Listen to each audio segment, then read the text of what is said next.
হাতটা ছাড়ুন, আমি হাততালি দেবো যে। হাততালি দিতে হবে না, এরপর পাড়ার লোকে তোমায় দেখলে হাততালি দেবে। শিগগির বেরিয়ে এসো। সর্বনাশ করেছে। আপনি কে? আপনি কে?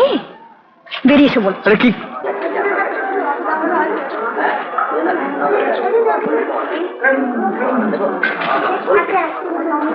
কি আরম্ভ করেছো তুমি? কে? আমি? তুমি না তো কে আমি বলি? স্বামী স্ত্রীতে কার বাড়িতে ঝগড়া হয় না শুনি? এই মরেছে। শুনুন, আপনি ভুল করছেন, আমি বিয়ে করে দিই। ও, বিয়েই করনি? কিঙ্কর তো ঠিকই বলেছে দেখছি। কিঙ্কর? তাকে পেলেন কোথায়? তাকে পেতে হবে কেন? সে তো আমাদের বাড়িতে চাকর। কি আশ্চর্য, সে তো আমার চাকরে। ওই তো আপনি এখানে। আমি তো তাই বলো? চাকর মনির দুভাই মিলে বেশ মজা করে নাচ দেখছো, আর ওদিকে বাড়ির গিন্নি সে সকাল থেকে না খেতে বসে আছে। দাদা, তাহলে তুই জানতিস যে বাবু কোথায় আছেন? অপুদের বাড়িতে যাসনি? বাবু তুমি কোথায় আজ বললো তো আমি বুঝতে পারছি না। দেখুন, মানে যে মিস আর মিস মিশিয়ে কাজ নেই। এবার চলো। তখন থেকে তো খালি চলো চলোই বলছেন, কিন্তু কোথায় যেতে হবে সেটা না জানতে পারলে আমরা যাই কেমন করে? এত দূর? আপনি রাগ করছেন কেন? না না, রাগ করবো কেন? ফুল চন্দন দিয়ে পুজো করবো তো। এই যে দাদা, তখন থেকে কি প্রচুর প্রচুর হচ্ছে। ছি, রাস্তার মাঝখানে সিনক্রেট করতে লজ্জা করে না তোমার? বুদ্ধি শুদ্ধি কি একবার লোপ পেয়েছে?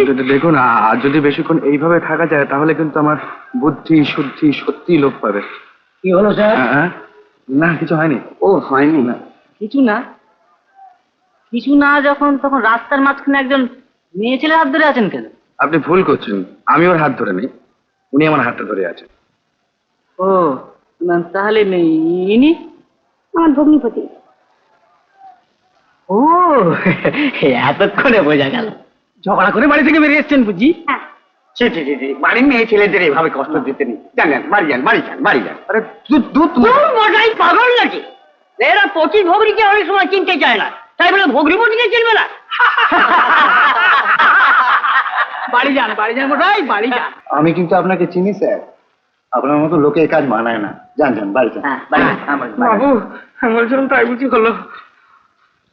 আপনি কিন্তু ভীষণ ভুল করছেন, ভেবে দেখুন। আরে আরে শুনুন শুনুন শুনুন। হে মা, কোথায় এসে বললুম? এই যে রাস্তা থেকে তেনারা ধরে নিয়ে যায়, বাবুকে ভালো করে দিও মা। হরি বল। তো রাখি থাকলে চলবে না, আমার কথা জবাব দিতে হবে তোমাকে। ওই বলো। কি বলবো বলুন? আচ্ছা, তুমি আপনি আগে করছো কাকে?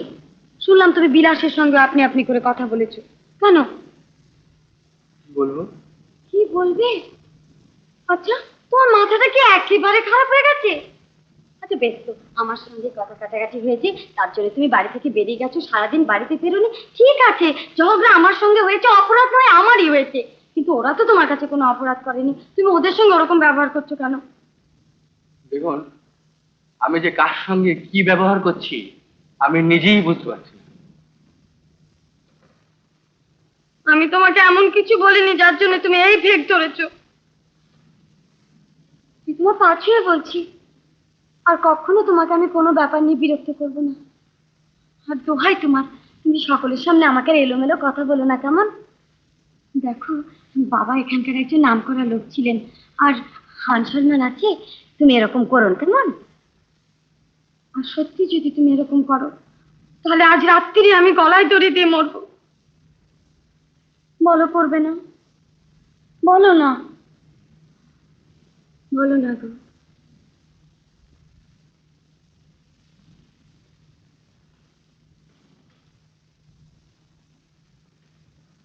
বুঝছো না কেন? আমার সঙ্গে একা ঘরে তুমি যা ইচ্ছে তাই বলো, অপমান করো, গালাগাল করো, আমি তোমার স্ত্রী, আমাকে সহ্য করতেই হবে। কিন্তু চাকর বাকরদের সামনে ওসব কি? আপনি আপকে বিয়ে করে নিন বলতে নেই, বলো না। কি বলবে না? বলো, বলবে না? বলো না গো, বলবে না? না। লক্ষ্মী ছেলে। আচ্ছা, কি করলে বলো দেখিনি? সারাদিন তুমি নিজেও খেলে না, আমাকেও খেতে দিলে না। না মানে আমি জানি, তুমি ইচ্ছে করে করনি, এই তো? কিন্তু কেলেঙ্কারিটা একটা হলো। কিঙ্করকে পাঠালাম, তুমি মারধর করে তাড়িয়ে দিলে। ভাগ্যিস বিলাস গেল, নইলে হয়তো রাত্রি পেলাম। কি তো দেখুন, না আমার মনে হচ্ছে এতটা না করলেই হতো না। যাকে যা হতো হয়েই গেছে। আর ঠিকই তো বাপু, দিনরাত মেয়েরা যদি পুরুষ মানুষের কানের কাছে ঘ্যানর ঘ্যানর করে, তাহলে কোনো পুরুষেরই মাথা ঠিক রাখতে পারে না। ঠিকই। তুমি বসো, আমি তোমার জন্য চা জল খাবার নিয়ে আসি, কেমন? উঠো না কিন্তু।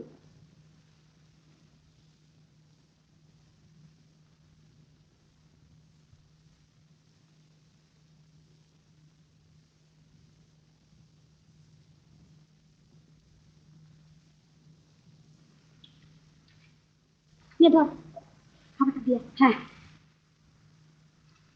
না রে বিলাস, তুই নিয়ে যা।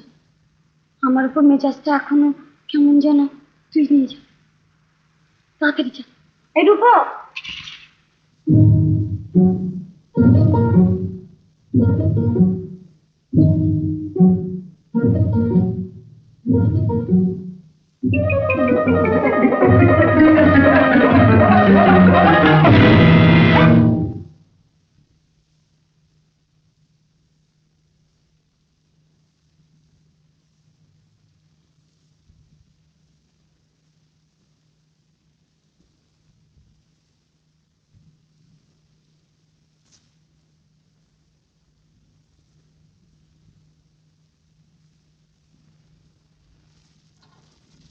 একটা চা দেন ওই।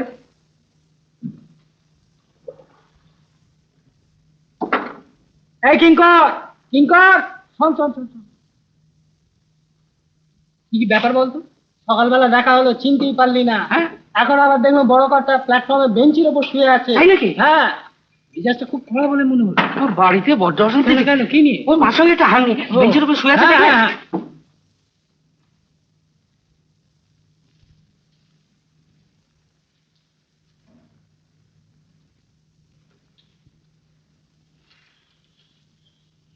বাবু, বাবু, এ, সারাদিন না খেয়ে দিয়ে ক্লান্ত হয়ে ঘুমিয়ে পড়েছে গো। হাহ, কোথায় দোতলার উপর পালঙ্কে শোবে, তা নয় কেটো বেঞ্চের উপরে। কি বলে বরাত। বসো।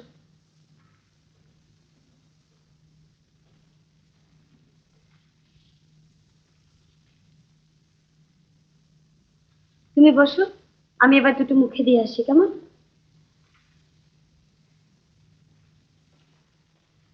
কি পেট ভরলো? হ্যাঁ, না ভরে উপায় আছে? দিদি আজ নিজে বসে খাইয়েছে। এ কি, সিগারেট খাচ্ছ যে? তোমার নসি কি হলো? নস্যি হুম, জীবনে টানেনি। উঠ বাবা, এক বেলা দিদির চোখের আড়ালে গিয়ে দেখছি অনেক কিছু ধরেছো। ছেড়েছো খালি দিদিকে, তাই না? না, পান খাও। পান আমি খাই না। পান তুমি খাও না? না, রোজ ভাত খেয়ে উঠে পান তুমি খাও না? না, পান তুমি খাও না? না বলছি তো। তবে রে, আরে আরে আরে, আরে, পান আমি খাই না। এই কি, জোর করে খেতে হবে? হ্যাঁ, হ্যাঁ, জোর করে। কি মুশকিল? এই তো গুড বয়। না এবার চলো, ওঠো। আবার কোথায়? আহা, কিচ্ছু জানে না, তোমাদের শোবার ঘরে। এ হে হে হে হে। গল্পটা এতক্ষণ বেশ চলছিল। হুম, একটা রিকোয়েস্ট করব। করো। এমন সুন্দর একটা মিষ্টি গল্পকে আর দয়া করে শোবার ঘরে ঢোকাবেন না। উমা, গল্প? দিদি তোমার সব কথা শুনে কি ভাববে বলো তো? না, এসো। আরে, ওদিকে চললে কোথায়? দেখো চিরদা, এমন একটা ভাব করছো যেন তুমি একজন পরপুরুষ। তোমাকে আমি জোর করে পরস্ত্রীর ঘরে ঢুকিয়ে দিচ্ছি। আর ঢং দেখে কাজ নেই, এসো। না না, প্লিজ। হ্যাঁ, তুমি যে নতুন জামাইয়ের মতো লজ্জায় লাল হয়ে উঠছো গো। ওরে বাবা, ভগবান যখন দশচক্রে ভূত হন, তখন তিনি নিজেই নিজেকে ভূত বলেন। ও বাবা, ও চিরদা, তোমার হলো কি গো? নস্যি ছেড়ে সিগারেট ধরলে, পান খাওয়া ছেড়ে দিলে, যে তুমি পাউন্ড শিলিং পেন্সের কথা ছাড়া বাজে কথা একদম বলতে না, সে তুমি কাব্য কথা বলছো? তুমি কি সে তুমি না, ছবি আজ নতুন নতুন লাগে, কি যেন স্বপ্ন মায়ায় দোলে মন দোদুল দোদুল